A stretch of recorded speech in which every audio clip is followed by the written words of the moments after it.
సాహితీ మిత్రులైనటువంటి రసజ్ఞులైనటువంటి Sai logs YouTubers అందరికీ కూడా నా నమస్సుమాంజలులు.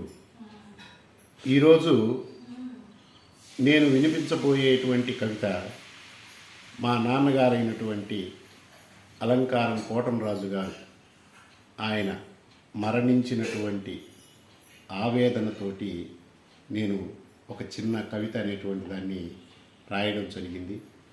ఆ కవితను ఆయన యొక్క ఉన్నటువంటి స్థితిగతులను ఆయనతో అనుభవాలను పంచుకున్నటువంటి కొంతమంది వ్యక్తులను గురించి దీనిలో నేను చెప్పడం జరిగింది.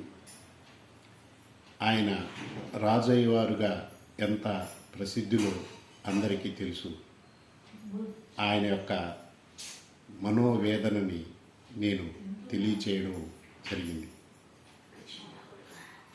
తెల్లవారగాని పల్లె తెల్లబోయింది, తెల్లవారగాని పల్లె తెల్లబోయింది.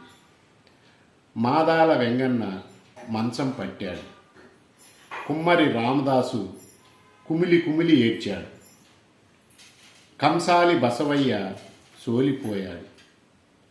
మాదిగ పెద్దోడు ఆగకుండా మరణ మృదంగం వాయిస్తూనే ఉన్నాడు. ఆ అంటే అక్షరాలు కాదురా, ఆ అంటే అనురాగమని, ఆ అంటే ఆప్యాయతని, ఓనమాలను ఓపికగా నేర్పించిన రాజయ్య వారు రాత్రి మరణించాడని.